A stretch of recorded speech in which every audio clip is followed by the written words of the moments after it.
కొంతమంది విశ్వాసులు తమ జీవితంలో తమకొచ్చిన కష్టాన్ని బట్టి, తమకొచ్చిన సమస్యలను బట్టి కొన్ని మొక్కుబడులు చేసుకుంటున్నారు. దేవుడు నా జీవితంలో ఈ కార్యం చేస్తే నేను ఆదివారం నాడు సంఘంలో సాక్ష్యం చెప్పుకుంటాను అని కొందరు అనుకుంటున్నారు. దేవుడు నా జీవితంలో ఈ కార్యం చేస్తే నేను సంఘంలో ఎంత కానుక వేసుకుంటాను, సాక్ష్యం చెప్తాను అని మరికొందరు అనుకుంటారు. ఇలా రకరకాల మొక్కుబళ్ళు, రకరకాల తీర్మానాలు చేసుకుంటూ సంఘంలోని కొంతమంది విశ్వాసులు ఉంటున్నారు.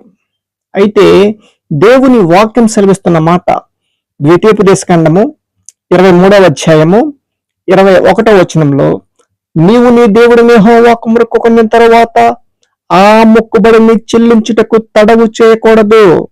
నీ దేవుడిని యెహోవా తప్పక నీ వలన దానిని రాబట్టుకొనును, అది నీకు పాపమగును.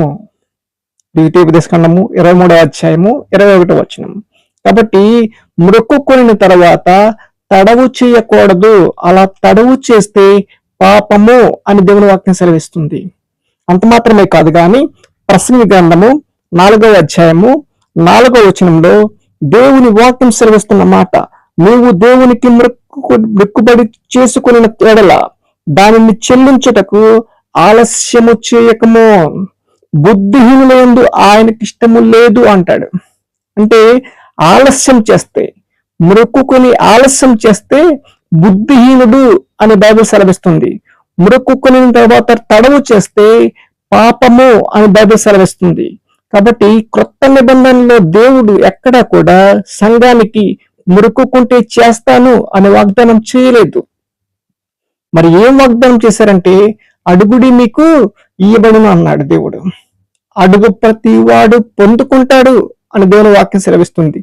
సింహపు పిల్లలు కలవే ఆకలుగును గాని యెహోవాను ఆశ్రయించి వారికి ఏ మేలు కుదువయుండదు అని దేవుని వాక్యం సెలవిస్తుంది. కానీ మన జీవితంలో ఉన్న కష్టాలను బట్టి మనం మొక్కుకుంటున్నాము. కొన్ని సందర్భాల్లో అది చెల్లించలేని స్థితిలో ఉంటున్నాం. అది పాపము అని బైబిల్ సెలవిస్తుంది, బలహీనత అని బైబిల్ సెలవిస్తుంది. కాబట్టి మనకొచ్చిన సమస్యను బట్టి మనము మొక్కుబడులు చెల్లించుకోకుండా మొక్కుబడులు చేసుకునే పద్ధతిని పక్కన పెట్టి ప్రతి సమస్యకు దేవుని మీద ఆధారపడుతూ దేవుని స్తుతిస్తూ దేవుని సన్నిధిలో మన ప్రార్థన అవసరాలు తెలియజేసినప్పుడు దేవుడు మన ప్రార్థనలకు జవాబిస్తాడు.